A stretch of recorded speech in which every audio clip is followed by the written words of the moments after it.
welcome to this October 4th through 6th edition of Show Business. I come to you, as always, as CP. And I come to you as Jaime and Fuego from the Horror Show and in Fuegotainment. And I'm Lindsey of My Two Cents of Nonsense. Welcome to the show, guys. It's going to be a good one. How many different variations of Joker was that? Because it sounded a little Jack Nicholson-y, a little Heath Ledger-y, maybe a little... Look, I'm just saying that this podcast is the #1 podcast.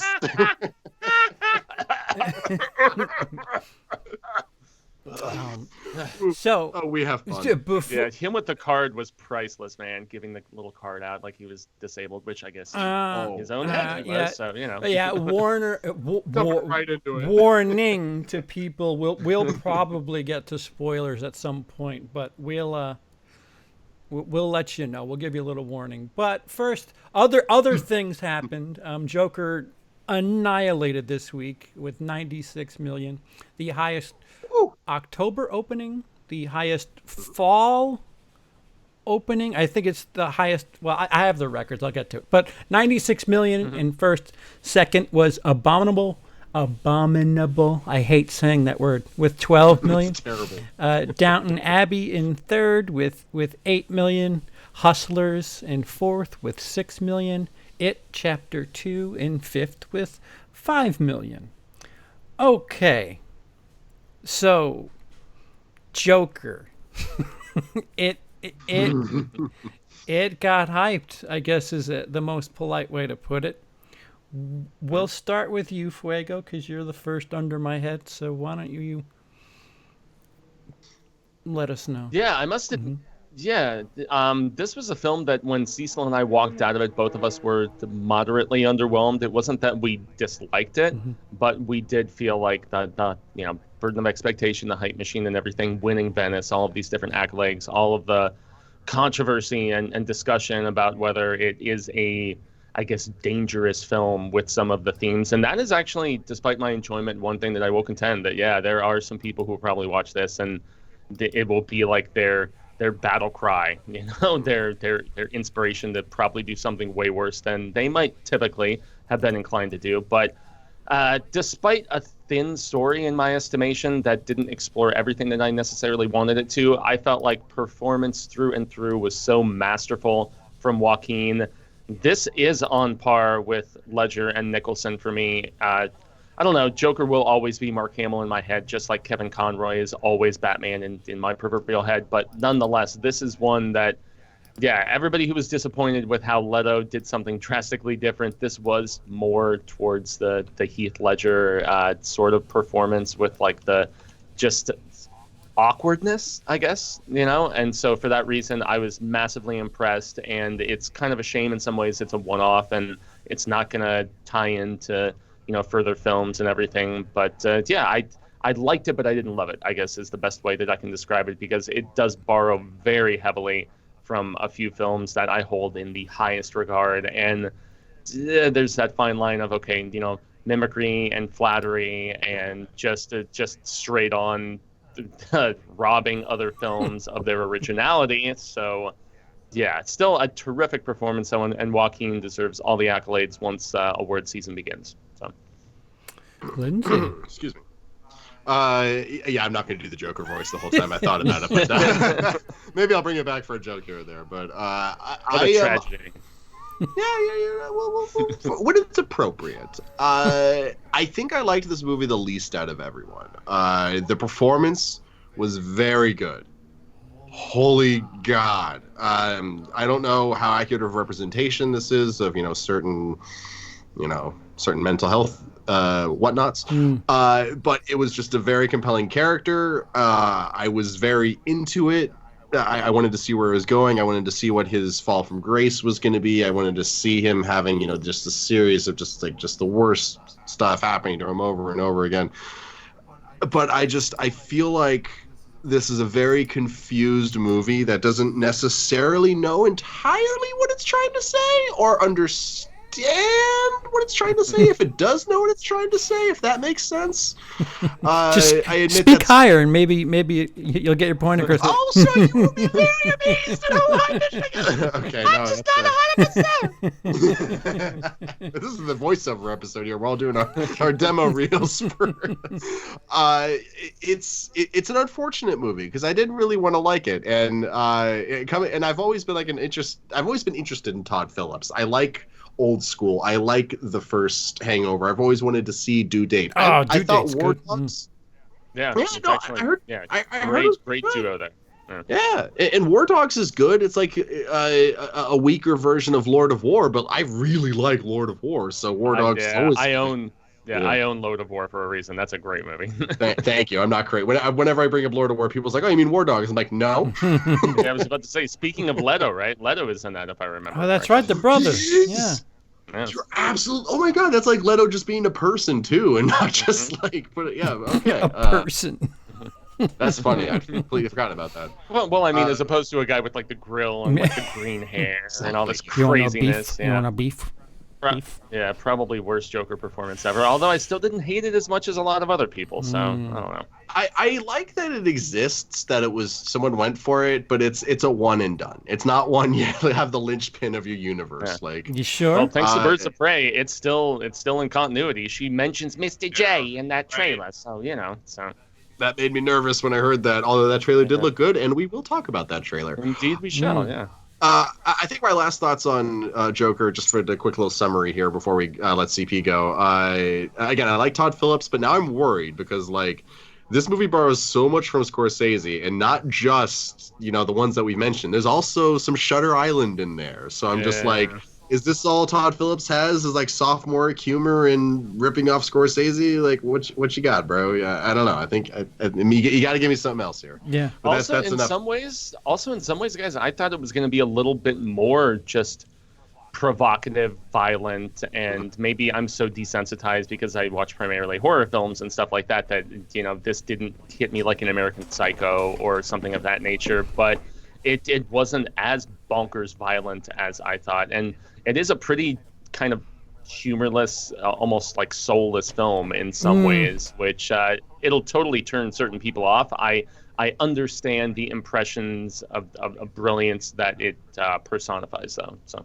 Well, there's moments of like, I don't know what else to call it other than like cringe laugh, and I don't want to say a spoiler, but like there's a moment tons of them. Yeah, no, and again, we're trying to avoid him here for the first chunk here, but there's like just a quick little moment in a hospital where a thing falls, and like the entire breath just went out of the audience that I saw with. Well, I just started laughing, just like, oh God, where is this gonna go? This is amazing.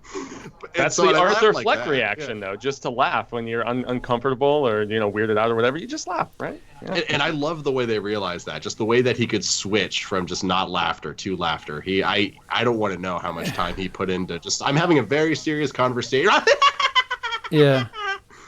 Kind of he embodied that, man. He really, anyway, go ahead, CP. Give us your thoughts. See, I'm confused. I've discussed this already a little bit yesterday, and there's a bunch of things that happened in it that I don't know. I don't think I properly respected. Whatever. The same reason that people have problems with Chucky from 2019 Child's Play is the same reason I'm not sure how I feel about Joaquin Phoenix's Joker, because it's like you said, it appears to be that he has some sort of mental issue. They never do. They don't. No, he's fine. He's fine. Do they ever really say like what it is? Not specifically. No, they say that he spent time in the institution and whatnot, and then of course if he's talking with a social service worker and then it's bookended with him back in there, that's fueling the fire for a lot of people of was he in there the whole time, and he's envisioning what he could do if he was to get out and all of this different stuff. So yeah. So if he if he's not of the right mind, I don't know how to feel about the film. Like I said, I've heard people say that they felt sorry for Chucky in 2019's Child's Play because it was just maybe all right. So maybe maybe you're the one. I'm. Oh no, It's Mark Hamill. I always feel bad for Mark Hamill. No, I was like CP. I was seriously in the opposite side of the spectrum from Cecil in that review, and the fact that I did feel like some sympathy for the way they portrayed him in that. Yeah. So yeah, and that's kind of what I felt for Joaquin Phoenix's Joker, and there's things that happened where, they let you on to think that some of it's in his head, and there's a point where I couldn't help but think, all right, so if some of this isn't really happening and is happening in his head, I'll be the aluminum hat guy. Who's to say that the whole movie isn't just one big, dream? And that's where the Shutter Island comes from. Right. Well, I mean, I'm looking for the Hugo next. We're gonna find the Hugo connection here in a minute, guys. Oh, trains! A lot of it's taking place on subways, trains, Hugo. It's every Scorsese movie. Did you guys note the shots of Joker in the backseat of a cop car that felt very, very Dark Knighty? Oh, yeah. Which I liked, and it was also kind of he had a similar shot earlier in the movie too. So there was a little bit of that, and I don't mind them paying homage to. Sure. Like I would have liked it if at some point that we saw a clown who painted their stuff over a mustache. I'm kind of surprised they didn't do that, honestly. Yeah. But I don't know. I cut you off. Keep going. No, I mean, like it kind of. I mean, there's something that happens that he finds out that something that was, guys, we're gonna do spoilers at some point, so we'll try to avoid it. Maybe we'll do the news and everything else, and then we'll just backload it with spoilers. This way, you guys can just peace out once we start. I think that would be easier. But there's stuff we just kind of have to talk about for it to kind of make sense. There are things. It's a movie about a guy with mental issues. It's not too far fetched to assume that there's some kind of what's real, what's not element going on. Yeah, but and also the child of one too. And that's true. That's what skews the reality line a little bit more so. And that was what I was about to get to. You really feel bad for the character because stuff that he finds out in the middle. You get it. He invested so much of certain aspects of how he carried about himself and how he looked up to, well, maybe not looked up to somebody, but his world kind of gets devastated there, and he doesn't know what to believe. And I don't know if you put this on before a Batman movie, I don't know if I'd be rooting for Batman because I think this movie made me sympathetic enough to him, if that makes any sense. Well, it was the intention, and that was the one thing that I mentioned in the review with Cecil, was where I really did feel like the Joker is a villain, and once again, this is an instance where they try to make a bad person almost like a Maleficent or something into an anti-hero, and I had mixed feelings about that because I like my Joker to be bloodthirsty and crazy, just like all of the comics that I've loved, whether it was Joe Quesada writing them or Scott Snyder or whatever. And that's where I had issues with them trying to make you feel sorry for the Joker. I guess a little bit in The Killing Joke, the Alan Moore pen thing that I was going to bring that up. Drew so much inspiration from. You do feel kind of bad for the failed comedian to a degree, and this definitely drew some inspiration from that. But I mean, the Gary Glitter scene, dude, it's the worst scene in the entire film for me. And it's when he's going down the steps. Oh, that was the worst scene. What you have heard, for me, that was like the clear-cut evidence that they wanted you to root for this guy 100%. And they can talk all they want about, no, it's just a character study about somebody who's violent, and we're not glorifying him or trying to, make him appear in a good light. But a scene like that, man, 100%, you are trying to emphasize the coolness of this character. Yeah. and so That's true. that's No, it's the scene that I yeah. had the most issue with in the entire movie.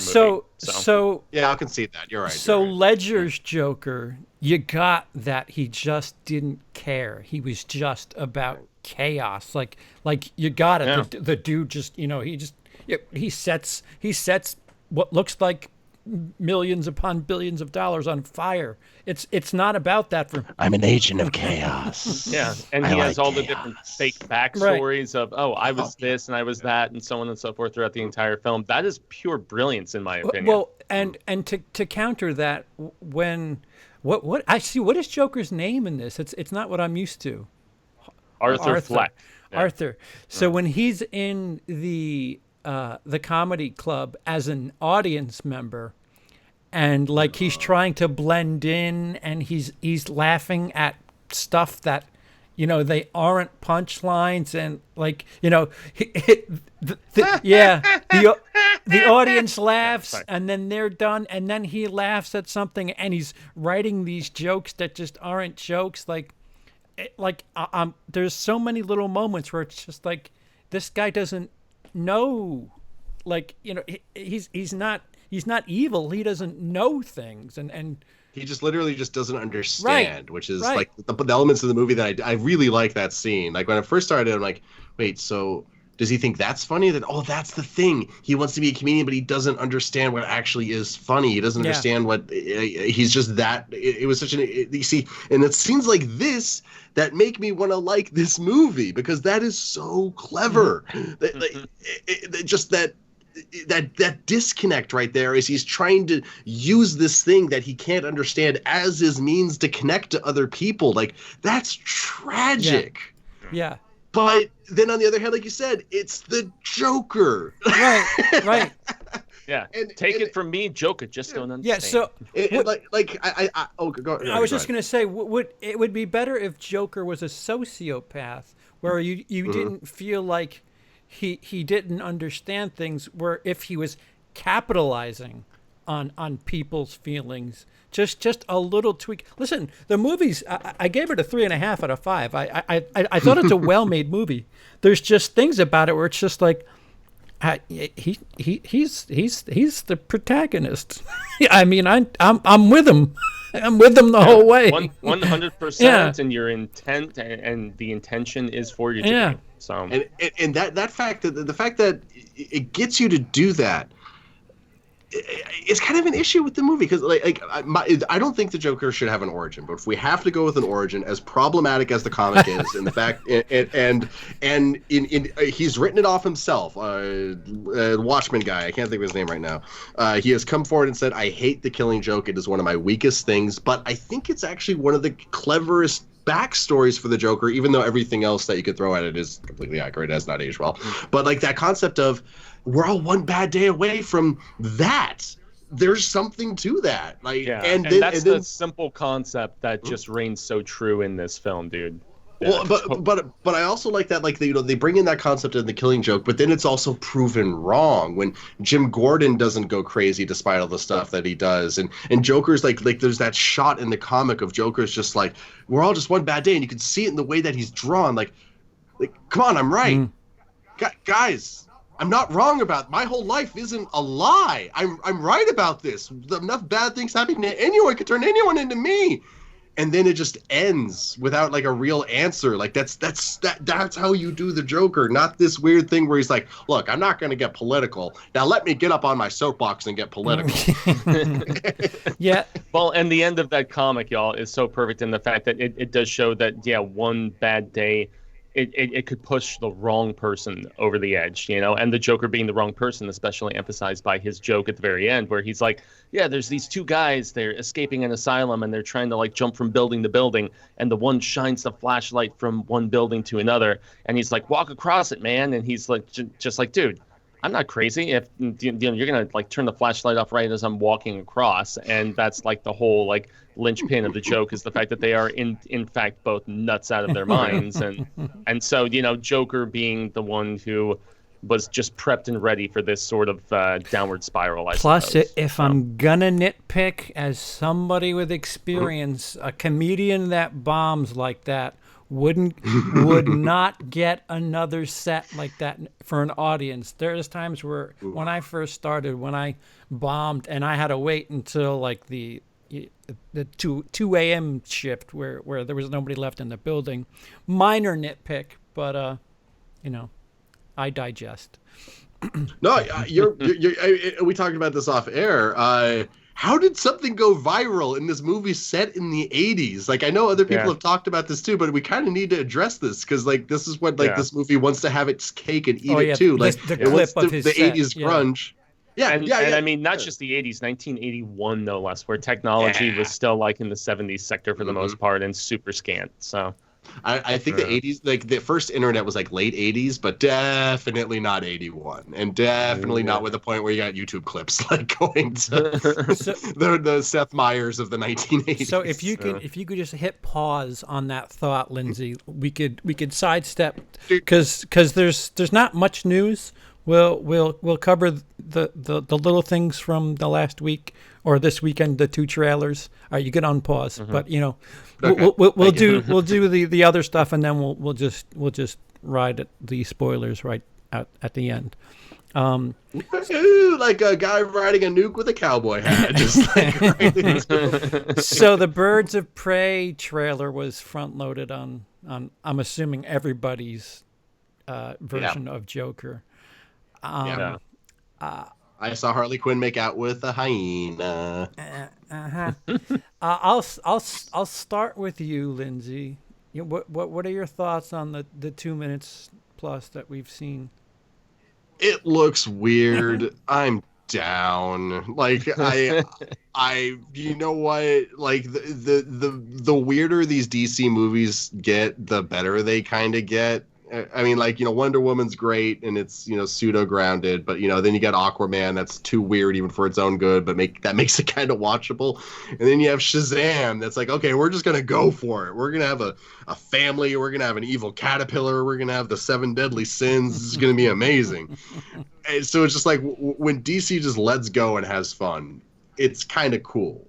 So sure, why not? Let's see what happens when Harley Quinn and some ladies are tearing up Gotham. I'm down. You sold my ticket. Fuego. Yeah, this is one that I did a reaction to earlier in the week on Fuegotainment, and I must admit I was moderately impressed, but it didn't blow me away because of the fact that Suicide Squad didn't blow me away. And Margot Robbie, as far as like pretty blondies from Australia go, I still prefer Samara Weaving, who is in Ready or Not. Shots fired. And she was, and she was in The Babysitter and a few other films. But nonetheless, this is supposedly going to be R-rated as well, which intrigues me to a degree. I guess they brought in some of the John Wick guys to do some reshoots and make some of those action sequences more just breathtaking, action-centric whateverness. I don't know, man. Ewan McGregor as a villain, even if he has some derision from the LGBT community because he is apparently a gay character, and yet he's not wearing like the mask or anything. So I saw some just aggravation from some of the DC-centric crowd as well. I don't know. I kind of am moving more so towards the self-contained DC film like we had in Shazam, like we had in Joker, as opposed to everything being so just very deliberately intertwined like we got in Marvel. I feel like the less is more approach works more so with them because in some ways I feel like DC's characters are richer. I mean, Superman and Batman for me any day over an Iron Man or Captain America. I mean, Spider-Man is in a different territory, but nonetheless, and the X-Men as well. But I don't know. It still looked fun enough. So whatever else can I say? It's going for that sweet spot that Deadpool had in that.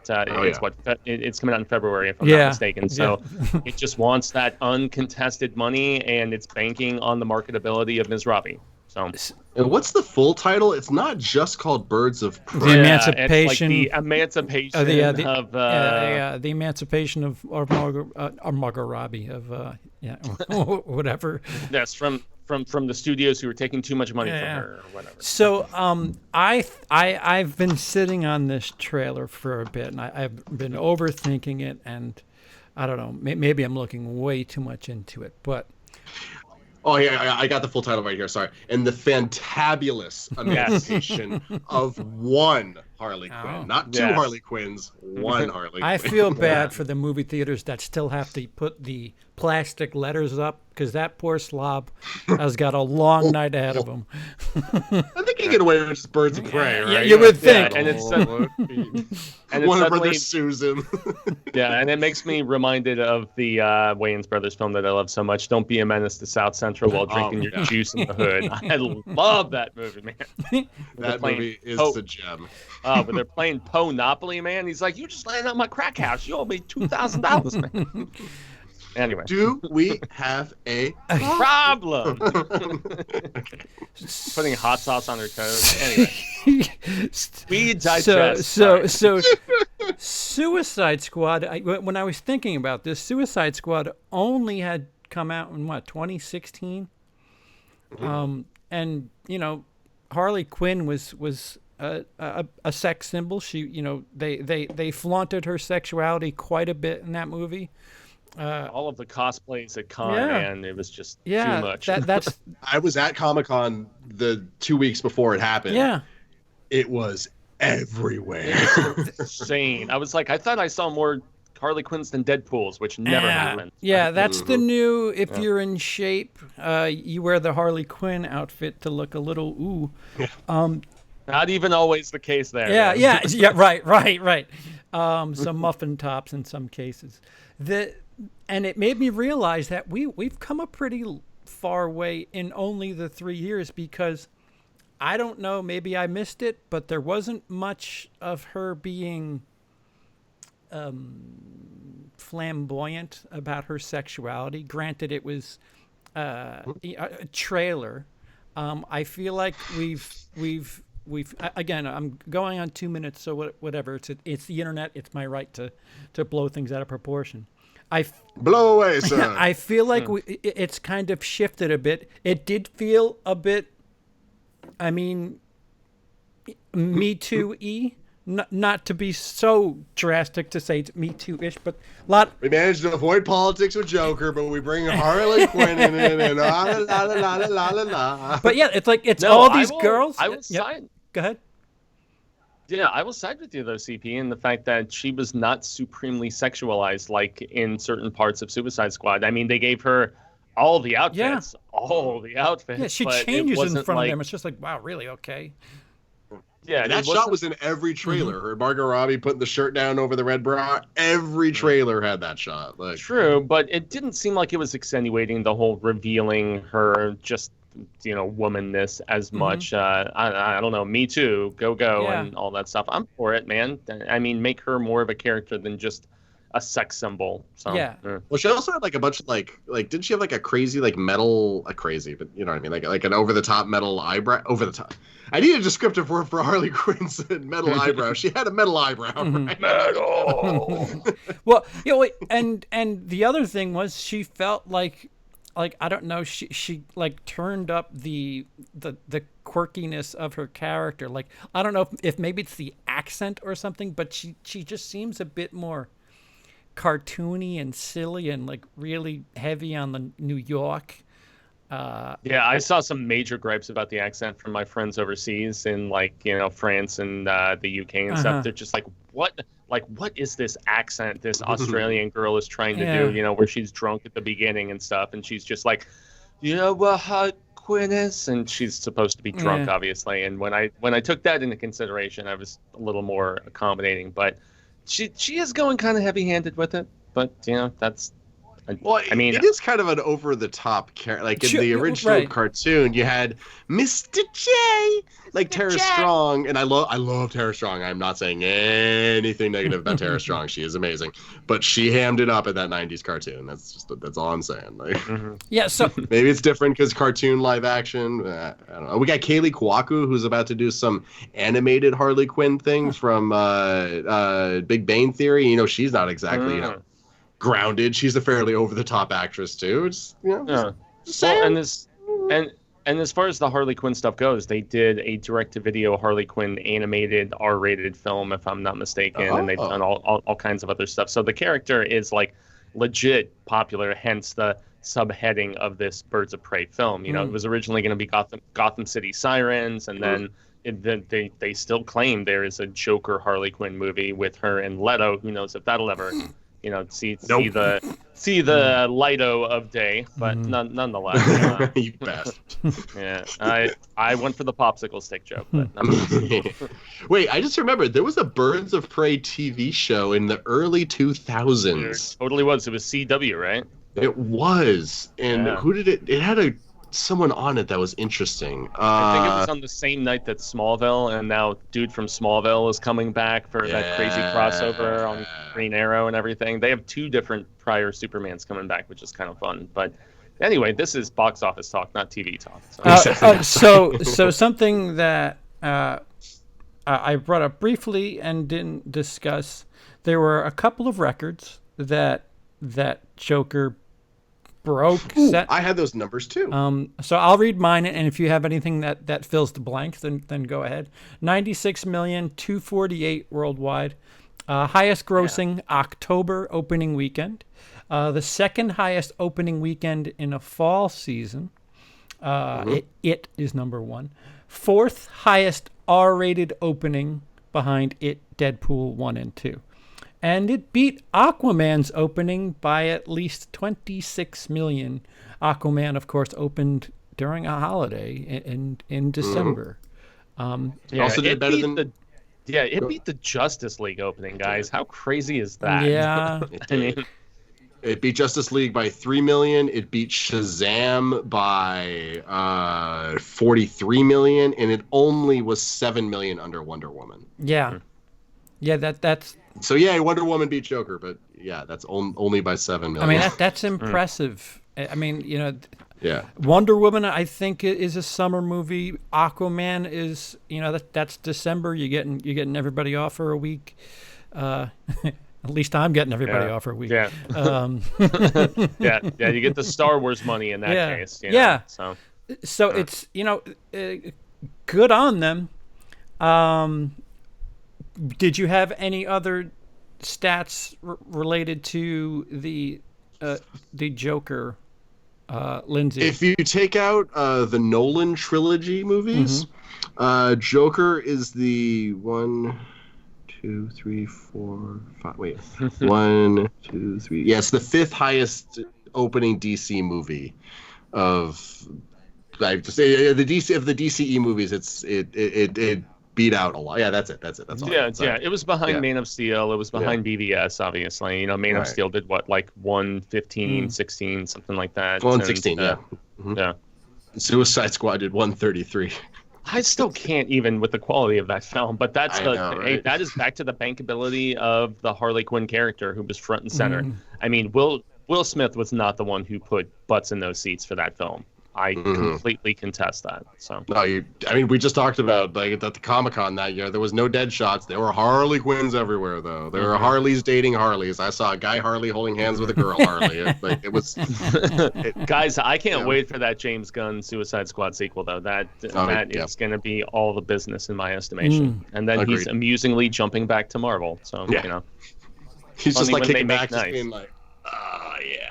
Yeah, and since we're on the topic of the comic book stuff, I'm not sure if CP had this preloaded or anything, but the one news story that I did want to mention is the fact that Tom Holland was apparently instrumental in a big way with Sony and Marvel, Disney mending their fences and actually figuring stuff out. There was all kinds of different stories across the board about the fact that he reached out to both sides, and who knows how much of a part he actually played, but for it to be mentioned on THR and Collider and lots of bigger sites and stuff like that. The fact that he did not want to see the partnership get totally fragmented and effed up. So that's one thing that I think is kind of cool. That is cool because I wouldn't think of him as quote unquote bankable, where he would have sway like that. Where he'd be like, hey, listen, you fix this. Who the hell are you, kid? Yeah, but it's almost like your young nephew who was like, please don't get divorced, Grandma and Grandpa, so on and so forth. But we've done so much together. What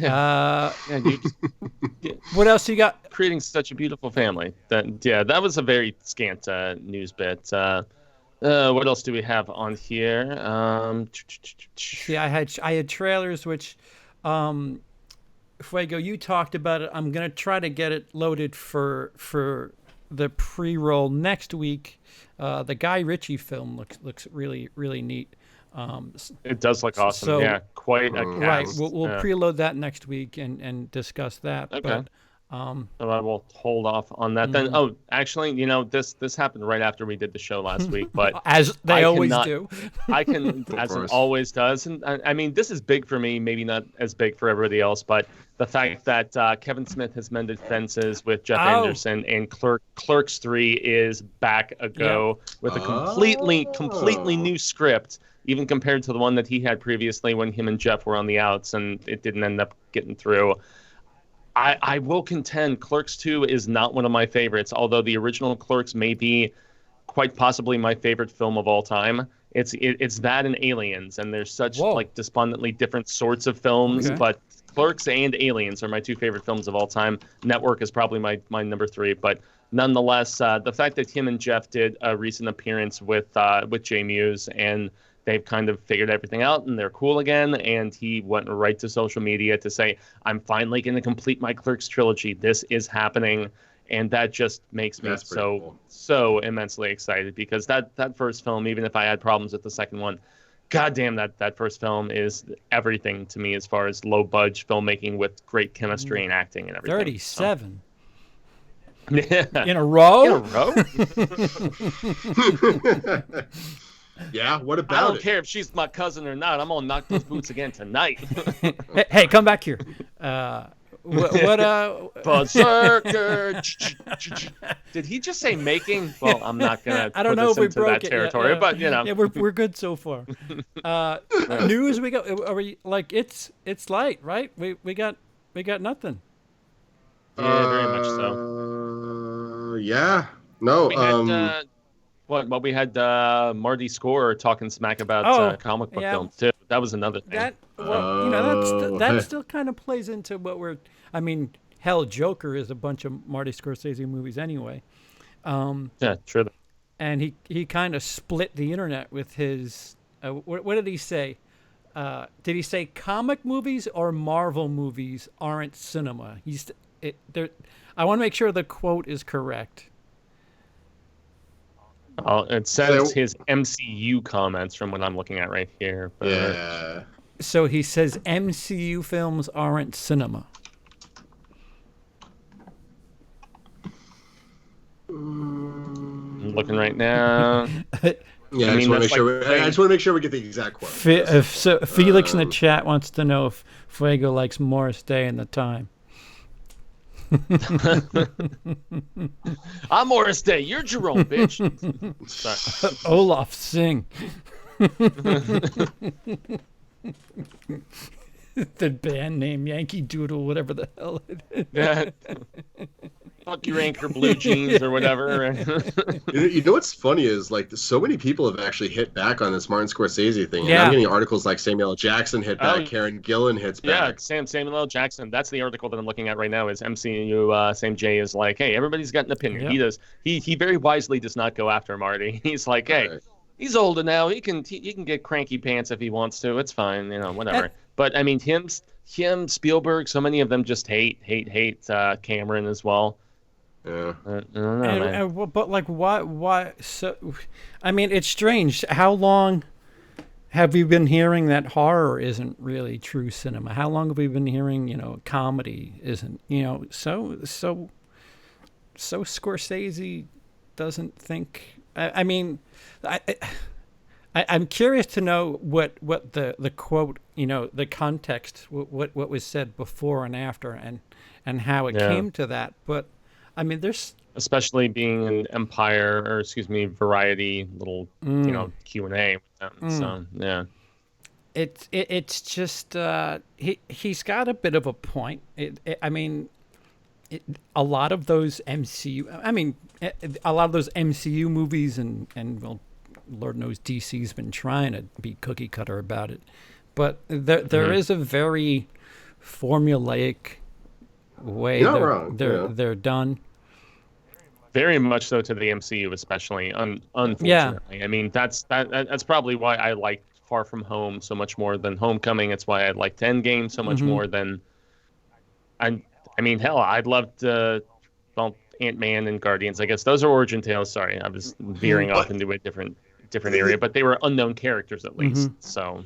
Well, the reason I have so much trouble with the Guardians movies is because I love James Gunn so much, and I swear to God, those movies are more formulaic than half the MCU. Like, you could just, like, they feel like so, like, at this moment, this beat needs to happen. At this moment, this beat needs to happen. And, like, they're funny. I like the characters. I love the performances, and, like, you know, the world that's been created is great. And the music is great in the first one and somehow better in the second one.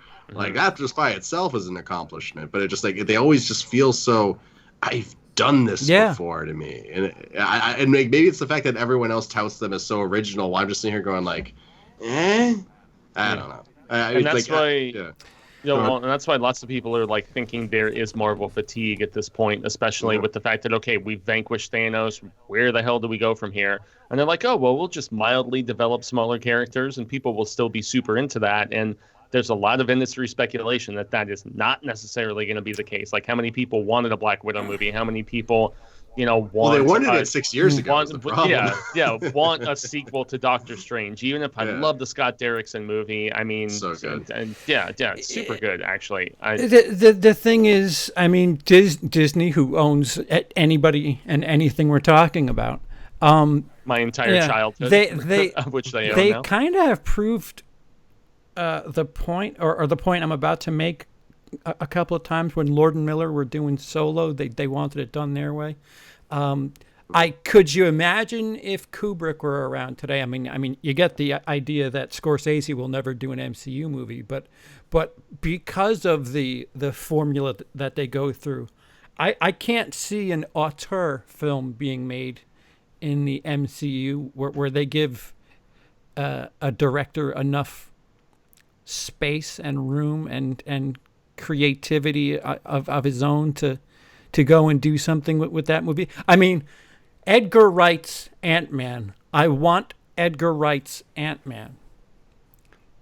I still love the regular Ant-Man, Sure. but I will always be curious about what could have been, and yet you were totally right in that fact that they're not giving big name auteur directors this sort of stuff. They are giving unproven comedic directors in a lot of ways these big action blockbusters so that they can loom over them, they can leer and manipulate and make sure that they make the film that they want to, that Kevin Feige wants. Right. So, yeah. I actually disagree with the Kubrick point, though, because Kubrick liked to make different movies. Like, he never really made the same movie twice. Like, how many genres did he tackle? He did horror, he did war. If he was still alive, I don't know if it would be a Marvel movie, but in this day and age, I could see him tackling his version of a superhero movie. Like, it wouldn't be what anyone would necessarily want. Right. He would probably do something like Del Toro, but Marvel wouldn't let him do it. Yeah. He probably could and would, but he wouldn't.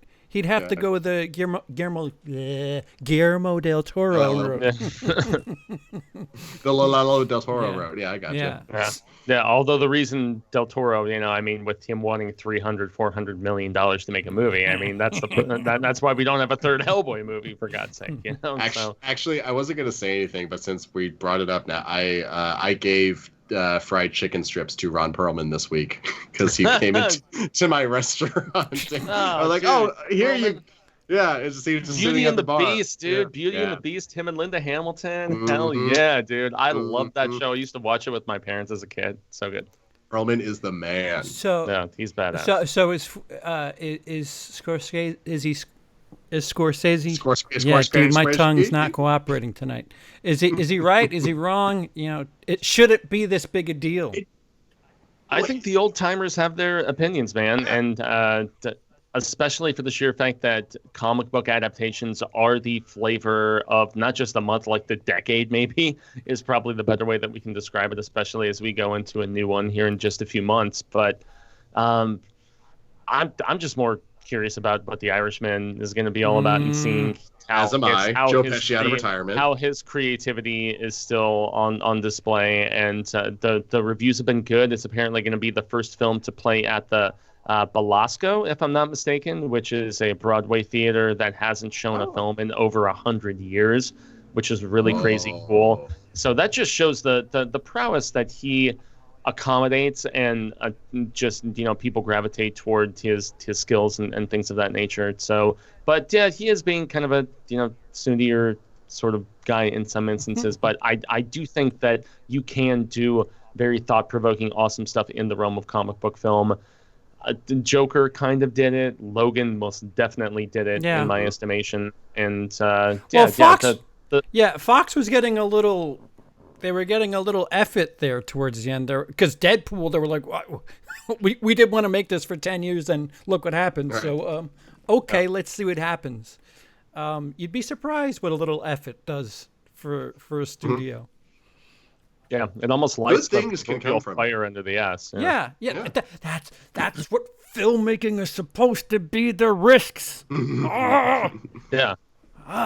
Not formula. Yeah. All right. Which is unfortunately CP, dude. Like you said, man, it's MCU is formula to this. So they give you $200 million and then tell you to go to the tables and come back with $500 million. And they they'll do like market research where like if you can't bet on red, because if you bet on red, then like all this won't happen. So you don't bet on red, but you also can't bet on an even number because I love that quote, that interview so much. Sorry. And I always think of the pitch meeting where he's like, "Ooh, that one made me money. I like that one." How about we just recreate it? Anyway. I mean, say what you will about Channel Awesome and the Nostalgia Critic. One of their best running jokes is like the corporate movie making douchebags are. Well, the chart says. Oh, see, I thought you were doing Lucas. Lucas said the same thing in his. Oh yeah. No. I'm going to multiple. Oh, okay. It was I was doing Lucas. Now I'm doing Channel. Because that's the same quote where Lucas called Disney white slavers. That same thing. Same interview. Yeah. That interview is such a roller coaster ride. It is so good. I love it. Oh. Yeah. All the paraphrasing. Speaking of old directors, George, just.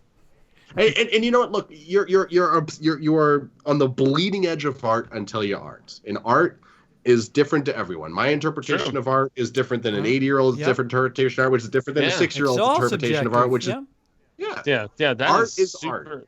Yeah, dude, that is something I constantly contend, man. Art is subjective. It's a phrase I say all the time, especially for the Stephen King show, where I'm like, well, I have a lot of friends that love this book. I think it's kind of crappy. The king cannot, like squeeze out an egg from time to time. So, Exactly. Well, it's like 10 years ago, they were trying to pass legislation that said that video games aren't art. I'm like, dude, you're not going to win this. Like, just, you're never, art, you cannot define art beyond the concept of artistic expression from an individual. Like, that's the closest thing to a definition of art you're ever going to get. Like, just Which, for that particular medium in this day and age, it is the most lucrative entertainment medium on the planet. Last of Us, that rivals movies, man. Yeah. You're not wrong, dude. And that's before we even start talking about like microtransactions. And like, Hollywood's trying to find a way to get microtransactions in movies. Like pay 99 cents now and get a different outfit for Scarlett Johansson for the rest of the movie or something. I don't know. Like maybe that's more of a Netflix thing. I would assume theaters would probably do that quicker than the studios because theaters or whatever. All right, so guys, this is the warning. If you haven't seen Joker or if you don't want to be spoiled, thanks for joining us. Monday nights at 9 p.m. Eastern on the YouTube channel WILIscredia, and you could listen to us on your local podcasteries. The name of the game is Show Business. But if you're ready to get ruined and throw some stuff around, here are these spoilers for Joker. Love that Joker. Love that Joker. De Niro dies.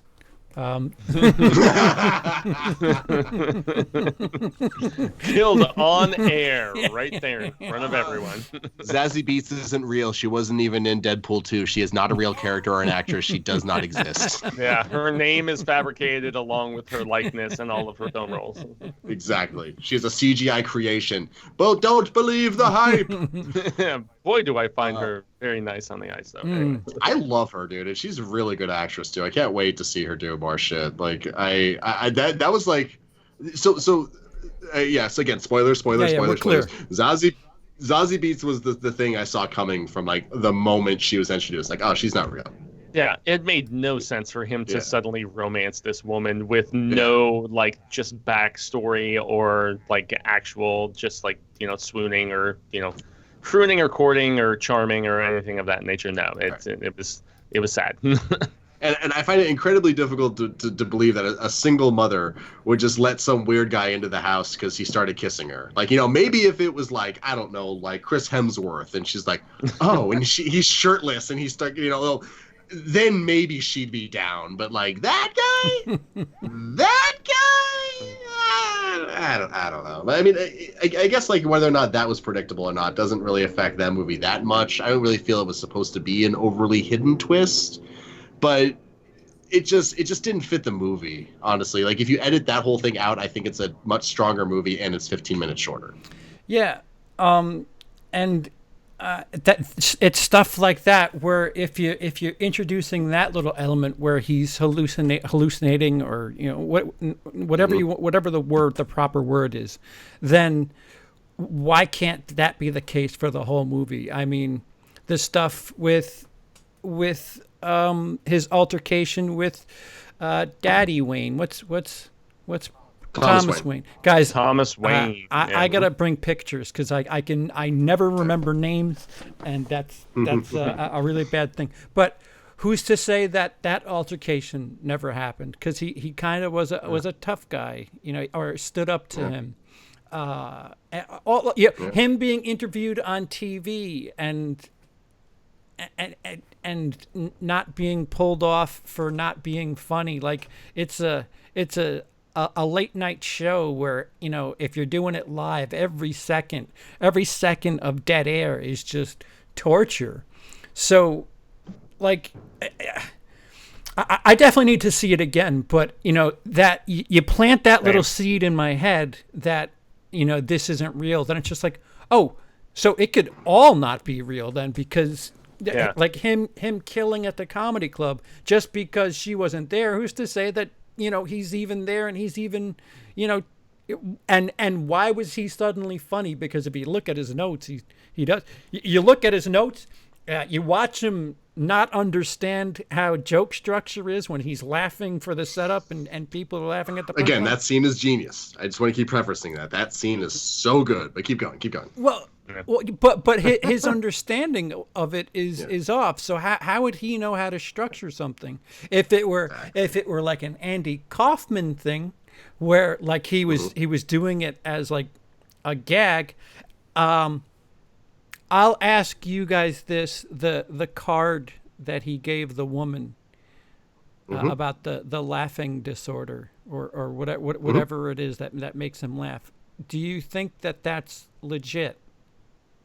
100%. So he actually has a condition that he laughs.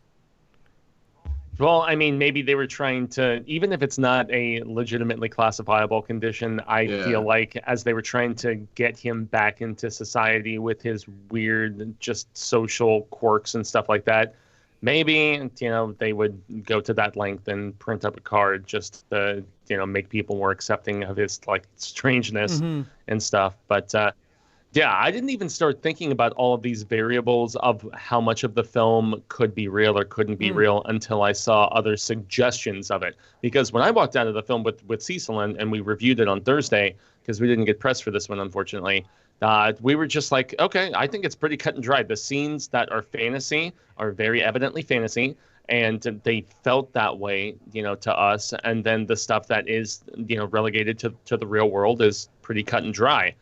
I find myself reassessing and rethinking the film in like the last 2 days specifically, since I've seen a lot of the different theories floating around. And that's what really makes me feel like, damn it, I do have to go watch this movie again and just get a better gauge of it in that aspect. So, and here's the thing. I have the same sense. If I went back and watched it again, I would probably notice some things, but I don't want to watch it again. It's kind of a downer movie. Film. Yeah, it's pretty. It's like pretty depressing, man. Well, it's not even just that. I saw Midsommar twice this summer. Ugh, that's a hell of a way to spend your summer, man. Yeah, like I just like I could do it. For this movie, I just don't care enough. Like I'll watch it again eventually. I'm not saying I'll never watch it again. Whenever I see YouTubers say like I'll never watch this movie again, you'll watch it again in a month. Never. It's like, but That usually happens. Yeah, People delete I their don't know. YouTube channels. That's what they say. I'm retiring Exactly. off YouTube. See you next Friday. Exactly. Well, I mean that's a thing too. I don't know. I just don't. There's just not enough in there to make me care. And what is in there, like I hate. I'll just say it. I hate the Batman stuff in this movie. I hated all of it. Weird, like mouth scrubbing sort of stuff and everything. Oh, I mean, I liked when he I liked that he did the mouth thing to a kid. I thought that was off-putting, but the fact that it was baby Bruce Wayne, I was just like, oh, who cares? And then we see his parents getting killed again, and it's just I like, was so how? wondering if we were going to address that because a lot of people speculated, are they going to show the death again? Yeah. Do we have to see it again? And of course, we saw it. I again. elbowed I Emily. liked how forced the pearl thing was too. I was just gonna say it. I elbowed Emily. I said, "Pearl necklace, here it comes." And then sure enough, pearl. Yeah, necklace. it's like this and the death of Uncle Ben, right? Like these are the two most overdone comic deaths in all of cinema at this particular point, and there's a reason they eschewed it in Spider-Man, Homecoming, where they were like, we don't need to see Uncle Ben die again. It's kind of To sad, their man. advantage. Everybody one of the strong knows, suits. Well, Yeah. see, Like- I would have given the movie credit. Like this is where I kind of wish, like, if the ambiguity of it all, if there's a chance that Joker is Thomas Wayne, right? Thomas is his name. Right. It- So Well, you're there's not telling even me there's a chance. It- Okay, hold on. You guys complete your thought. Then I'm gonna take this bitch by the if- horns. if- Let's do it. I brought beers. I'm cracking. Oh as wow! well. Okay. Do your thought. Though. If Let's go. there's Okay. a chance that Joker is related to Batman, then I absolutely want this story to go further, because to have the Joker and Batman be brothers, like that would be some. I mean, hell, if you take the Dark Knight and make it the sequel to this. How much better does their standoff there at the end become? Truly. I have to I don't ask you guys think at it this rate. matters. I mean, Go ahead. Oh no, I was gonna veer off topic and say, what's your Oh. 3 favorite Batman films? Each of you guys. I'm just kind of curious Ooh. at this point. That is a good question. Can we come back to that? Totally. Yeah. Okay. He is Joker's brother. This You think so? The internet has completely forgotten about a little moment in this movie, and it blows my mind that nobody, like, I've watched so many reviews for this movie, and every single one of them, I'm just going to keep doing this with my arms. This is just what I'm doing for the rest of this video. I can tell. Every single video I've watched review of this has talked about how, like, oh, so are they brothers? Are they not brothers? He probably not. But they all forget about the picture. He finds the picture of his mom that says on the back, "I love your smile, TW." Yeah. So they had some relationship, and that picture is meaningless if the relationship didn't produce a child. Yeah, but- and nobody's talking But about it. if she's a little cuckoo, Which is what they right, imply. she might have a little bit. It's just a picture of them where he says, "I love your smile," and it's just a picture. To him, it's just a picture. To her, it's, "I love you. Let's have kids." Like if she's I want you to right, father my children. right. If she's not mentally there and she has some sort of thing for him, of course she would treasure it. But then why maybe they should have showed it like while she was still alive, like she showed it to him or something. Not him find it after the fact when there can't be. Yeah. You know what I mean? Well- like it's all about order of operations at this point. And I know it's kind of a nitpick, and I know I just brought math into. But no, breaking isn't that down what movies. puts him over the edge? Isn't him finding the picture the reason that he goes to the Wayne Manor? No, it's after that. All right, so that's I what. think he's putting. He's putting the makeup on, and he then goes to kill his friends. It's the same sequence when he kills the big guy in his apartment that gave him the gun. It's the same sequence when he finds the picture. Oh right, yeah, and he lets the Is little it? guy Yeah. go. Yeah. I couldn't remember. I love that he didn't kill the That- little guy. that- That was such an adorable little moment. That like, was such an oh, awkwardly tense. Like Yeah. everything about after he shoots the buddy and the little guy's just kind of, stuck in the corner there, and he.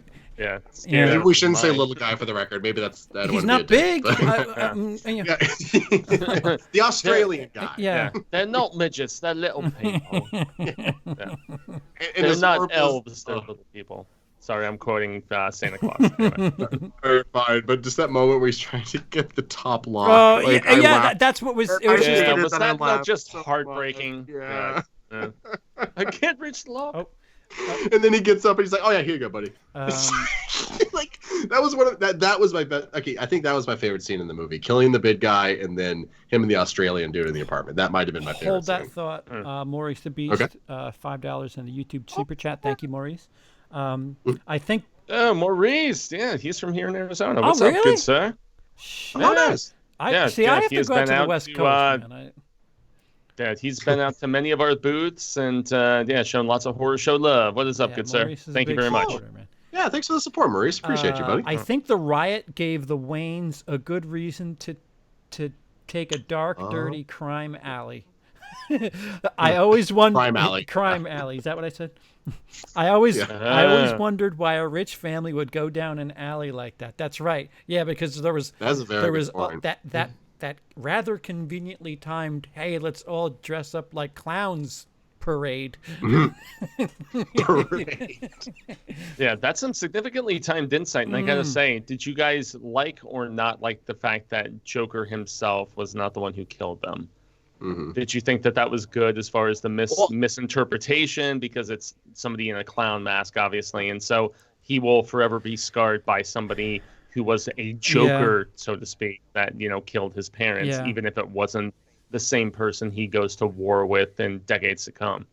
Well, there is a theory, or I guess not a theory. So there's this thing in Batman, and I'm half doing a video on this. I know I keep saying that, but so there was this thing a few years ago in the comics where Batman sat on like the throne of knowledge or something like that, and he asked, "Who is the Joker?" Trying to finally get the answer to that question. Yeah, and he has the throne like replied, "Which one?"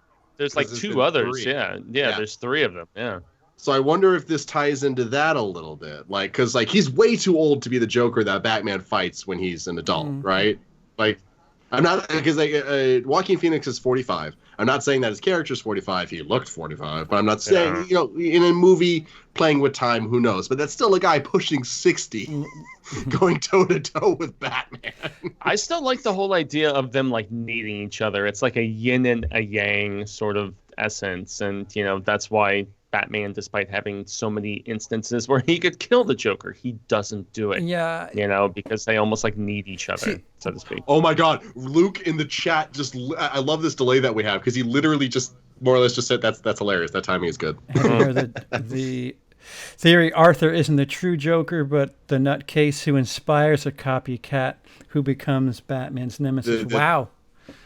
That's the three Joker theory right there. That's Speaking of inspiration, that was kind of a bit of a gripe that I had that perhaps makes the movie better. So Joker on TV admits to killing the Wall Street guys, and then blows Robert De Niro away. And Robert De Niro came to play, for the record. Like, he was having fun. Yeah, I have to say, he did not phone this one in, man. It's the 21st century, and Robert De Niro actually was acting, so that's interesting. Interesting to see. Would somebody who did that merely inspire that much chaos? Oof, I mean, the city was the powder keg. Like, you got the trash strikes that are making the trash everywhere. Because the world is shit and it's symbology. It's a metaphor, guys. There you go. Yeah, this film actually went after so much from presidents to politics to social services to it was really unabashed in its targets, which some may appreciate and some may be just like, oh, they went too far. They're inciting this, they're inciting that, whatever. I mean, unfortunate truth. Going to bring some real stuff into our movie discussion. We have way too many mass shootings. We just have way too many. You don't really. I mean, there's two or three you could probably think of where you know of the person because of some tactic that they use to make themselves stick out. But there's no real evil person thing that people are doing things in the name of, unless if actually, you know what? Let me bite my tongue. The Okay. president of the United States has probably inspired some people to do. I mean, there's that guy in with the van in Florida. He had nothing but Trump stuff, and that Trump's message, whether or not you think one thing or another, hasn't been to kill people. We haven't witnessed our president kill anybody on TV. So that might, see, this is my problem. When I don't properly process thoughts, I just go through them all, and then I've defeated my own argument halfway through.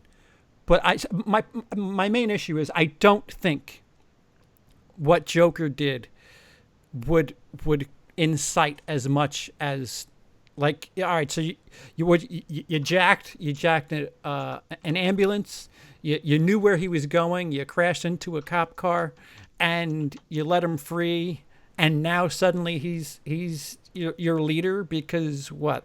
Yeah. Because he killed a couple of people. It's not like he was saying, no, actually he was saying he was tired of being forgotten, the little man, something to never noticed, right? Never got no one saw Right. him. Well, I mean, this is where, in all honesty, in my estimation, and I mentioned this, when we were initially reviewing it, is the fact that in a 150-something minute film, it tried to show so much massive development as far as the whole following goes. That was very Natural Born Killer style. It was very Straight from Hell, the Rob Zombie movie most recently. And that was one of the biggest things that did not work for me, was just this whole movement behind him. Mm-hmm. I didn't like that aspect of the plot, and I felt like it was rushed, and it didn't really ring home as far as being like a genuine actuality, as far as something that we would have seen transpire as quickly as it actually did. Right. And so, CP, I'm right there. Yeah, with you, like man. if it were Ledger's Joker and people were like inspired by that, like, yeah, you know what, there is no who needs money, everything's just so random. I could get behind that, but Joaquin's Joker, I don't know. It's somebody.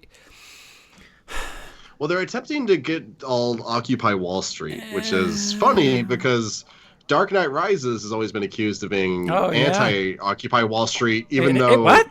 The movie, yeah, or some people say anti, some people say pro. But what's funny is it just wrapped production like a week before the actual Occupy stuff started. So there's actually. Like in post-production, you can like fiddle a little bit and add something in, but you can't just like suddenly go and reshoot whole scenes and stuff like that. So, the movie was already more or less the movie before that happened. And now they've been working on that for like a year beforehand. Exactly. But I mean, it's still tapping into the zeitgeist stuff, the Erics. We're still I know everyone loves the politics talk here, but it was coming out in 2012. That was post the 2008 financial collapse and all that stuff. And so there was a lot of animosity in the country towards the rich and the banks and stuff like that. And so that's what Nolan was drawing upon when he made Dark Knight Rises. It's just coincidental. The trailer was so heavy in that sentiment. Yeah. Exactly. Yeah, and Catwoman has her lines of how do you rich think you could have taken so much and lived so large and left so little for the rest of us? And then later on in the movie, she's seeing people rising up against the rich, pulling them out of the houses and torturing them or whatever, and she's looking, going, "Oh God, this is horrible. What have I contributed to the creation of?" And that's her character arc right there. But I don't think this movie has that level of cleverness to it because Robert De Niro calls him out, being like, "Do you think it's a good thing you killed those guys?" But is that enough? I don't think that's enough. He's mistaken. Right? He's a character, dare I say, who's pathetic, and I don't mean that. He's a character who has misinterpreted things. Excuse me, and it just has had some bad luck with things, and I don't know if I'm trying to tiptoe around these words. Well, I mean, you don't have to. It's spoiler session. Yeah, no, I'm trying to tiptoe around the descriptors that I want to use. Yeah. Yeah, he's a pathetic character that shouldn't. He himself isn't. Well, actually, he probably thinks he's sure of himself and what he wants and what he's doing, but those that follow him and are now idolizing him are misinformed and going with a false god. Don't want to call him. Well, it's where like your own actions take a life beyond you sort of situation, and that's really what transpires here. Because, he's somebody you feel sorry for and you look down upon in this film, and that's very much the way that he is written, and it's a deliberate sort of thing. I don't know. I still did not particularly love that interpretation because my Joker is more of somebody who has just embraced their insanity and is crazy. But, that happens through time, I suppose. So, And what is Joker's big line, too, right at the end, right before he shoots Murray? When a society turns its back on the sick, what do you get? You get what you deserve? Or something like that? That's a big-time political statement. I'm not right. Calling that. Well, what was his line right before he shot Murray? I don't remember. It was something about you get what you deserve when you do a certain thing. Like I can't say I recall. And so I guess is the movie trying to say Joker is correct in to do these things, or is he incorrect in doing these things? Yeah. So. You know what I mean? Like, is it good that these riots against the rich are happening in this movie, or is it bad that these riots against the rich are happening in this movie? Well, it's kind of V for Vendetta kind of vibe in that regard. If we're going to really get to it. So I remember when the trailers first dropped, I'm like, oh, so Joker is going to be J for Vendetta. Okay. and the Shutter Island touch. The what? Shutter Island touch. His line at the end, you wouldn't get it. Mm-hmm. So that's like another good line. I love that line too. That was a good. You line. wouldn't get it. So is he? What's the term? Stupid like a fox. Crazy like a fox. So. I'm thinking of Leslie Nielsen suddenly. It's like that's dumb enough for that almost might work. So that point, it's the last line of the movie where it's just like. Oh, did he really master manipulate this whole thing and he Andy Kaufman the world, or what? Because I don't know. This is one of those movies where I'm not going to want to, but I think I'm going to watch 7 times and still be like, what? Study and analyze when there's so many other better movies we could rewatch this year. Yeah. By the way, in the chat, Ryan gave us the quote, when society turns its back on the sick and the poor, you get what you effing deserve. But we're staying PG-13. La, la, la, la, la. But yes, thank you very much, sir. Oh, what do you get when you cross a mentally ill loner with a society that treats him like trash? Oh, is that what it is? Yeah. Oh, I can't remember. Does it? It's something along those lines of, what do you get when you treat people like shit? You get what you deserve. Because again, it's a subtle metaphor of symbolism that there's trash everywhere. Nicely verbatim, though. I like it. And I did like the guy who played Thomas Wayne, even though I wish that wasn't the thing. I thought he was good. Douchey for sure. Yeah. He's so douchey. he exemplified the slimy, nasty, just kind of corporate bigwig, whatever the fuck. Sorry. There's the one. I danced around it. We're doing so well too. Dylan McDermott. Sorry. Barbra Streisand. Shakira. So, have we given scores, gentlemen, out of 5? Yeah, that's the thing on the horror show. We don't necessarily give scores, so this would be my first time. It's so funny because when I walked out of it, I probably would have said 7.5, but the more I've thought about it, I'd probably give it an 8.5. As it's settled in my mind and kind of bopped around and I've thought about it and seen other opinions about it, it's upped my estimation, I guess. So yeah, I'd say probably 8.5. Yeah, I was a soft 3.5 out of 5, and I stay there. I'm a heavy 3, a light 3.5 out of 5, but I'm there's just some things that don't feel like if he wasn't really talking to the girl, then there's so much else in that movie that he could have just not met her altogether. Like how much? That's what I'm saying. Yeah. The fact that he ended up in her like apartment though and stuff. I guess. I mean, that's one of the only things where you have the clarification that she is an actual character and he's imagined the association. So I guess that's true. That's why that's seen. Okay, sure. Okay, yeah. Okay. I'll give you that one. Also, my boy Ben Grimm in the chat. Imagine Alec Baldwin as Thomas Wayne. That would have been cool. Well, I would have liked that. Remember when he was originally supposed to play him, and then for there was scheduling issues, he bowed out. So that's actually a thing. He was originally supposed to play him. Oh, that would have been so cool. Oh my god. I mean, he fits the role. That's why they went with a guy who looks very much like the 30 Rock, executive kind of guy. So good old Jack Donaghy. And Felix says so. CP is saying he's a 3.25, quite dancing around at CP. Yeah, that's fair. 3.25, but I'll probably watch it again before my yearly ranking, and it's gonna move. It's either gonna go down or up for me. I just know it because it's one of those things. The more I hear other people's perspectives, I'm like, huh. Like they literally. Yes. I was accused. People accused me yesterday. They're like, "Did you even see the movie?" And I was like, "Yeah, but it just confuses me." Okay, I'm in my own head about it. Yeah, I saw it. I just paying attention to the wrong stuff.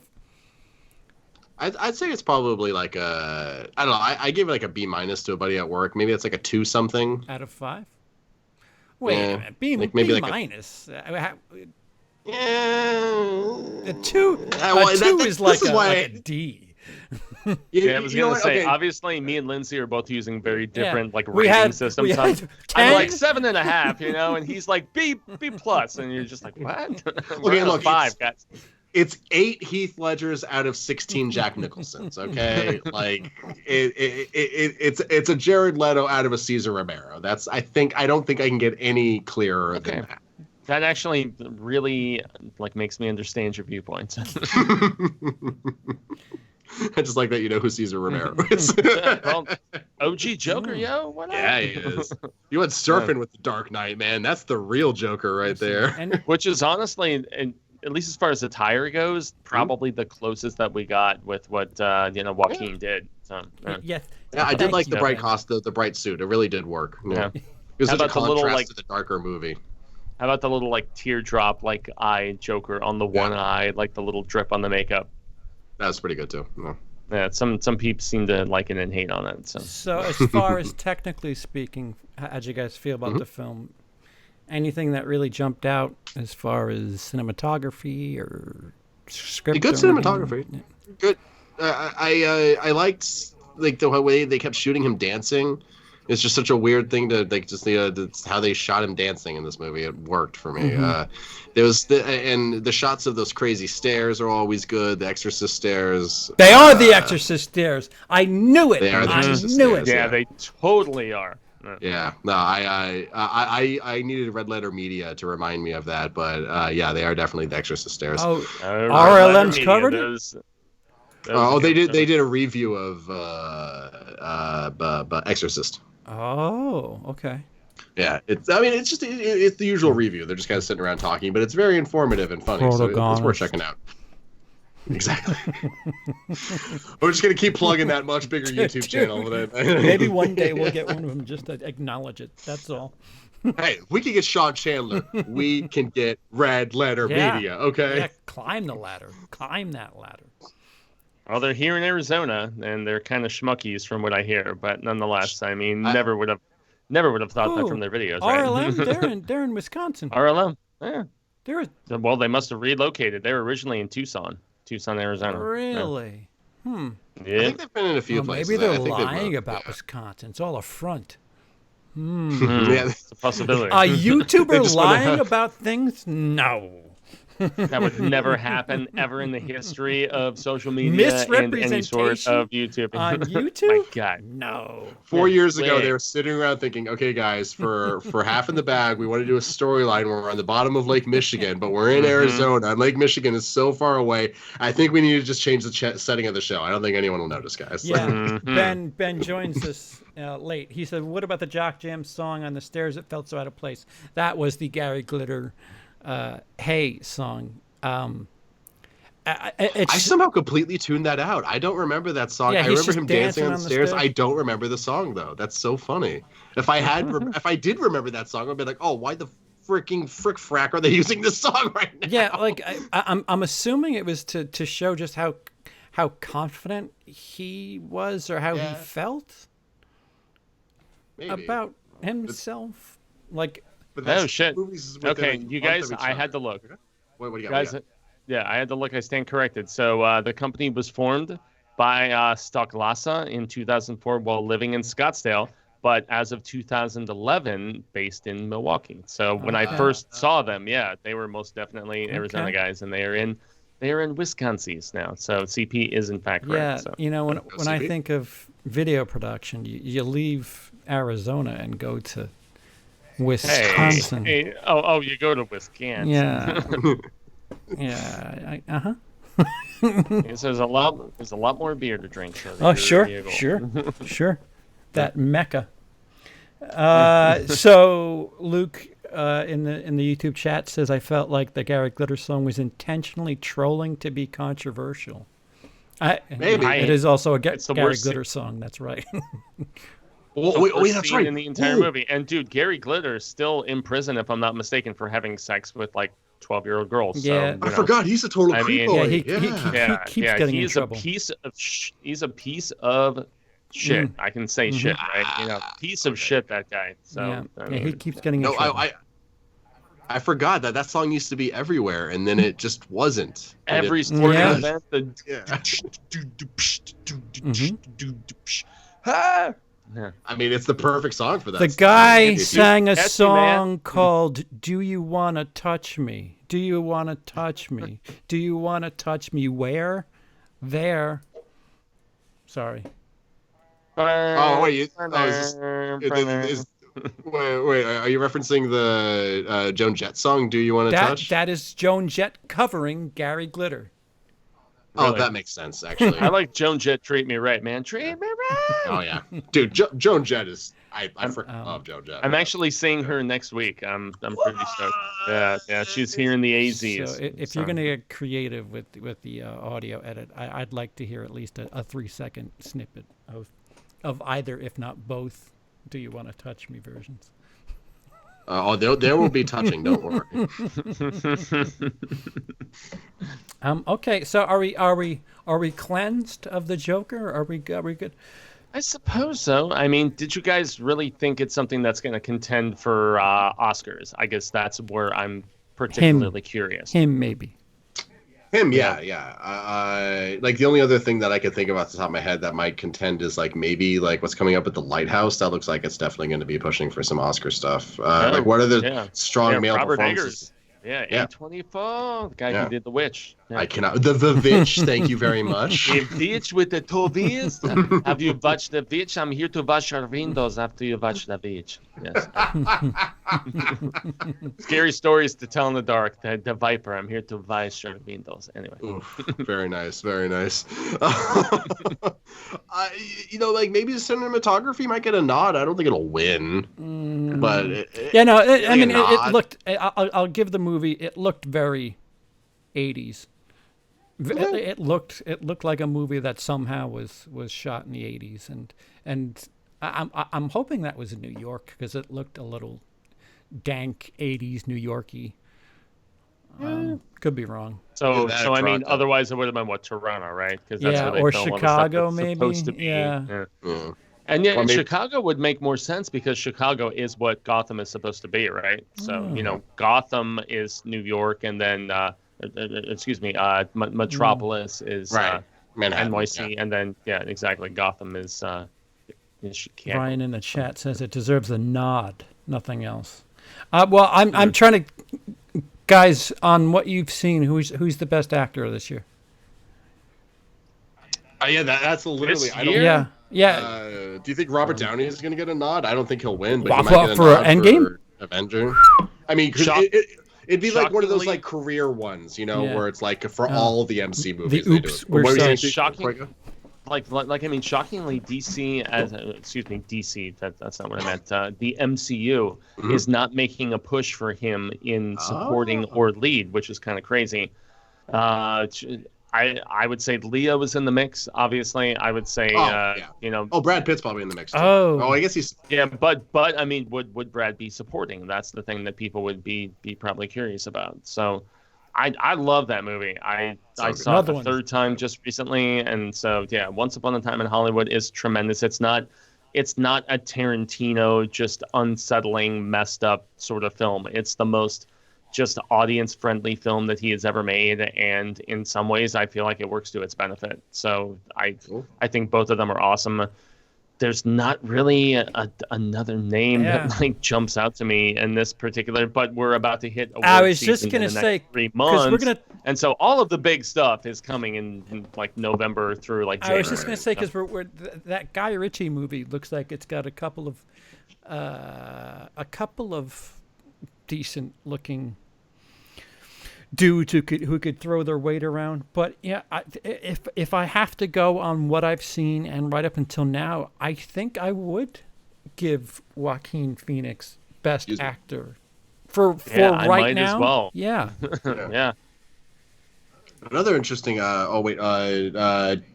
again, I don't think anyone else has seen it, but Ad Astra, that seems like an award movie. Do you think Does Brad it? Pitt might get nominated for that? I'm sorry. I mean, I'm one of the few people that liked, what was it, First Man a few years ago, but nobody liked that movie, and it was up for promotion. And man, with him doing that film, especially after his two previous being Whiplash and oh goodness, the musical, which the name is eluding me right at the moment, that won all the awards, but La La Land. Yes, exactly. Damien Dan, I was really stoked about him tackling that particular topic, and I feel like it was more scripting problems than just his visual semblance of awesomeness. It was very dialogue light, and it just didn't get as much of the human aspect. But I guess that's the way Buzz really was, in the fact that he was not very close with his family. He was very detached and everything, and they accurately portrayed all of that. I agree. It's not a movie I've seen again since in theaters, but I liked it way more than I thought it would. There was just something good. about it was good, but not great. Yeah, not an Oscar contender for me last year. Yeah. Where's the beat you over your head social movie that seems to happen every year? We haven't gotten that movie. Joker. Is it the Joker. one? Is it the one with Kylo Ren that's coming out that everybody is talking about? Which goodness. I want to say it's going to both the streaming service and it's also goodness. Blacker Klansman. I'm sorry. Blacker Klansman. Yeah. It's terrible of me. I'm a bad person. Black Klansman was it last year? Moonlight, which covered a couple. Moonlight. Yeah. I liked Moonlight. Moonlight was actually pretty good. There always seems to be. You're thinking. The Hate You Give. That's when you. Oh, The Hate You Give was terrible. I mean, it might have been, efficient, but it was just all message. No movie. So the one that I'm thinking of, it's called The Report, and it's a 2019 docudrama, which is apparently the film covers more than a decade's worth of real-life political intrigue, exploring and compacting the Jones 6,700-page report.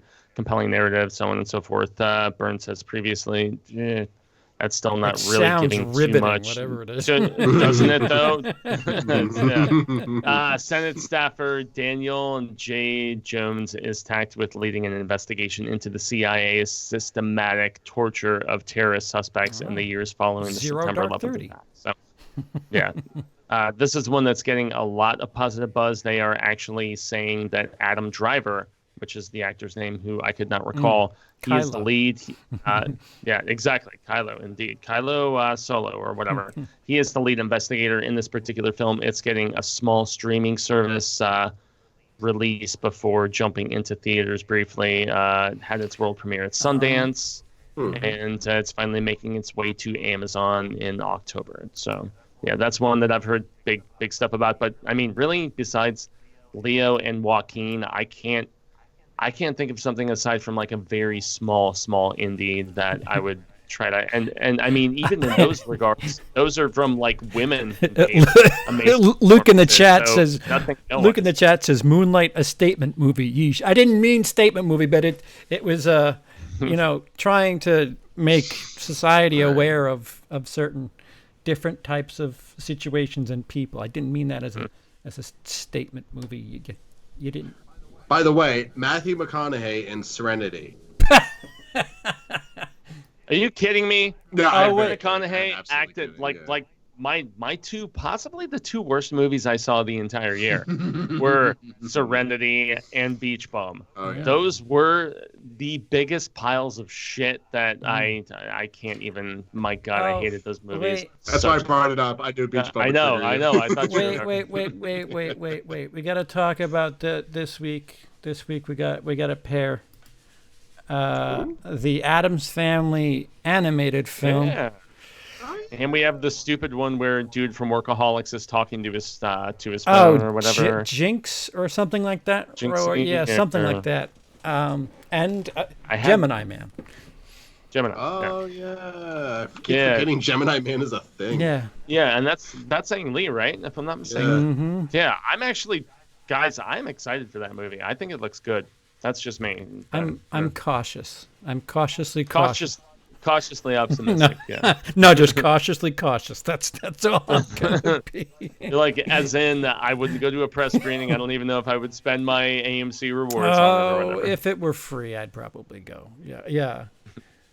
That's how I'm gonna see Yeah, it. Addams Family. I don't know. The animation looks really, really, really funky on that. Yeah, I agree.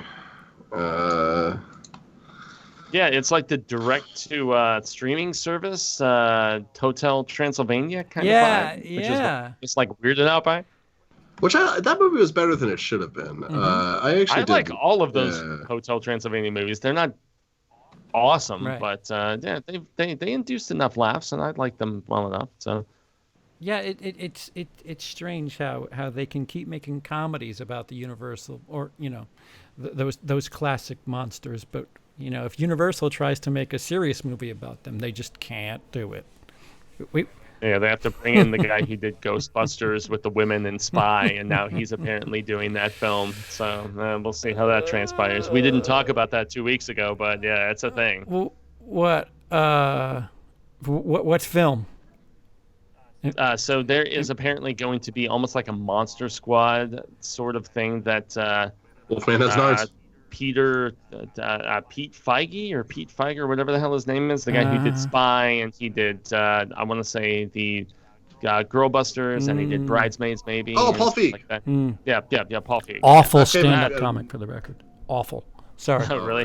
Yeah. No. Well, perhaps he is better in the realm of directing. He is at least made enough. He is struggling. The film that he did with I want to say Blake Lively and and Anna Kendrick. It's called The Simple Favor. Okay. Anna Kendrick. That was actually a pretty solid film. It was fun. It was well directed. Script was good. He can't take credit for the script, so it is what it is in that regard. But yeah, he is the one who has been tasked with this weird Dark Army film that Universal is putting together that is going to feature all of those different classic Universal monsters. So it's slated for late 2020, early 2021. But yeah, there was a bunch of different news stories, Deadline THR a couple weeks ago, cycling around about that. And what an odd choice, I suppose. But none.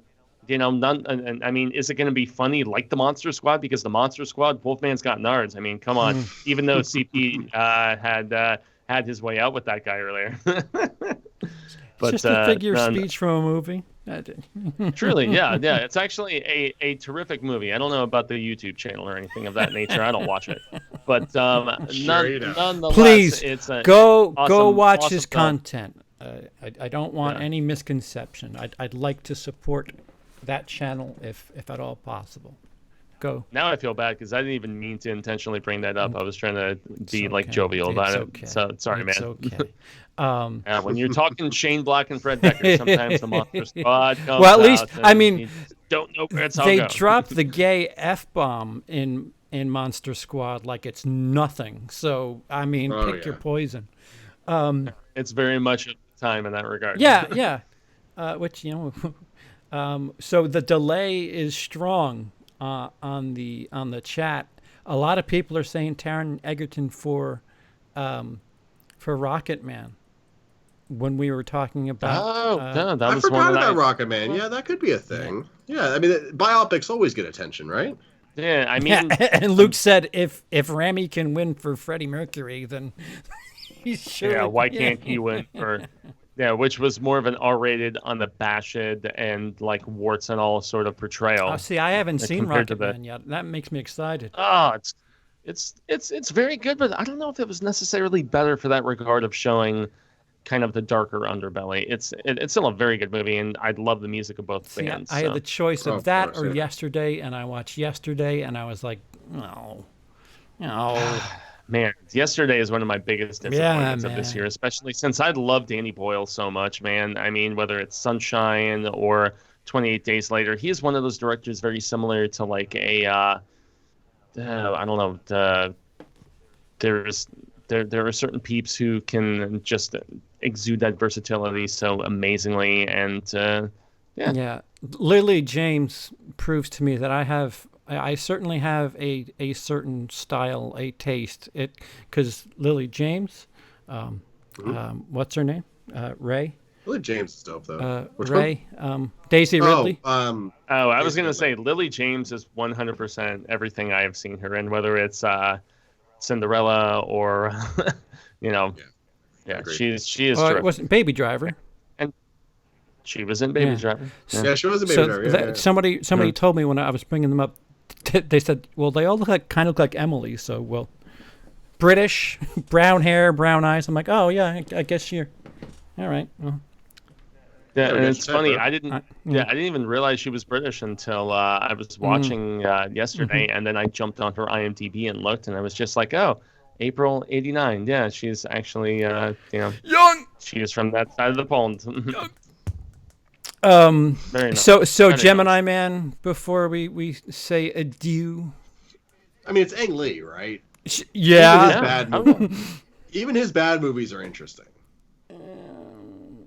Okay, I'll give you that. I think the trailer actually looks fun. Personally, No, I'm into the de-aging. I'm, I I just feel like I've been seeing the trailers for too long. I feel like I've seen. I don't know. Like I want to see it because it's Ang Lee, and I do like Will Smith. And anytime Will Smith is good, I don't. Why am I being negative? You're right. don't know dude, why I I'm got being like negative. serious After Earth vibes from it for some stupid yeah, reason. that was the one thing that kind of was an aversion for me as well. Yeah. Really? Oh, it's in his performance, you mean?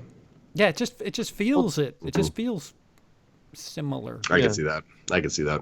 Just the whole filmmaking process and stuff, and I don't know. I feel like Will Smith and also Tom Cruise, they've gone into these sci-fi realms in the last decade. It's been pretty poor returns. So Mm-hmm. All right, so that'll do it for this week. Good show, guys. Fuego. Do you have Yeah. anything to plug for the recent past or the upcoming future? Well, there is lots of awesomeness coming on the horror show in the upcoming week. We reviewed, it's not a theatrical thing, obviously, but In the Tall Grass, which is a film that Stephen King and his son Joe Hill co-wrote together for the basis story. That is on your Netflix streaming service right now, which is awesome status. And as far as theatrical stuff, I'm also going to be doing a review of Judy, and finally getting around to Ad Astra. But Judy is the one, since it's in wider release here in Arizona, that I am very stoked to see what Renee Zellweger has going for her in that particular regard. So yes, keep an eye out. The horror show Cool. and in Fuegotainment. Exactly. Links right. are down below, by the way. Lindsey, Hi, that's me. you got anything for us? Yeah, I've got a kind of fun idea for a Joker thing where I do like like an objective review, and then a review as like a Batman fan, and then like a review from like a political stance. I'm like halfway through writing through. I want to get it all right because it'd be 3 separate videos. So I try and release all on the same day. We'll see if I can get the balls to fit in the right place in the next few days to get that out. Okay. All right. So. Oh, and otherwise, the podcast will be up tomorrow as well. Oakley doke. Oh, us now? Us, what you're talking about now? Yeah, exactly. I'm just saying. It's the stuff I'm doing. Yeah. So patrons, you got to watch Emily and I have a little vlog when we go to see Joker, and most of those vlogs are me filming while Emily talks. You could hear me talk, but people seem to prefer Emily's face on the Patreon, which is fine. Well, whose face would you? Lily James, Ooh, Daisy Ridley. shots fired. They all look the same. Shots They all look the fired. same. It's a bad joke. But I have a lot of work ahead of me regarding 31 on 31, which is 31 films ranked. You might get a reveal of the films that are covered in there. We might do a live commentary for 3 from Hell, and maybe another. We might be pulling double duty this week, just to make up for lost time. Unless, of course, something incredibly dramatic happens, then you'll see. Oh, don't say that. Don't say that. Lindsey, it's There is always the possibility. it's been damn That's near true. bankable. Okay. Oh, jeez. Well, yeah, there's that, and I forgot. Oh, so El Camino comes out this week. Oh, yeah. I would like you guys to do homework and watch it if you can. Oh, I will. I will. By yeah. Monday. I'll By watch it. Monday? I've never watched that you show. can't. No, Uh. no, you can't watch El Camino then. No. All right, sir. You have 7 days to watch 5 seasons of TV and a movie. Well, it wouldn't be the first time somebody asked me to cruise through. I did 11 seasons of Supernatural, 10 seasons of The Walking Dead for proverbial cons. Although that was over the span of a couple months as opposed to It's 7 days. Yeah, American Horror Story. That's another one that I binged. No, I actually watched the first season of the show, and I just wasn't enamored with it like a lot of people. Yeah, so. it gets better. It's one of the rare shows that just gets better as it moves along. I just want to give a shout out to Mark, Sandra, Ryan, Ben, Felix, Manhammer, of course, Maurice. Thanks for the super chat. Luke. Appreciate you, Maurice. What else we got? We got anybody else here? Oh boy. You guys talk a lot. You guys talking to each other. Scared everybody away. Yeah. Sam. Okay, Fuego. So if you watch 8.9 episodes of Breaking Bad every day for the next Break week, it down. you will have time to watch all of them and get the movie in. Get on that, sir.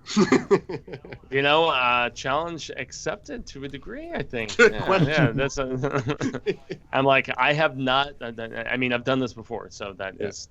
Kind of We said you watched the first season, right? So you can skip. Just go to season 2. You'll be fine. Don't worry. Nothing happens.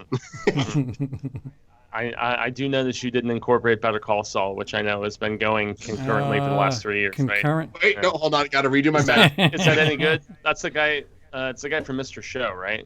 I think so, yeah. Odenkirk- I like the first 2 seasons. I never watched the third one, but the first 2 are very good. Yeah, I love Mr. Show. Tim and what's his face, bald guy. Yeah.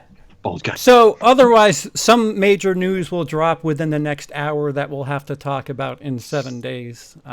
But that does it for this October 7th. We will see you guys the 15th, the 4th, whatever. What is it? Whatever. We'll see you in a week. Say goodnight, guys. Peace out.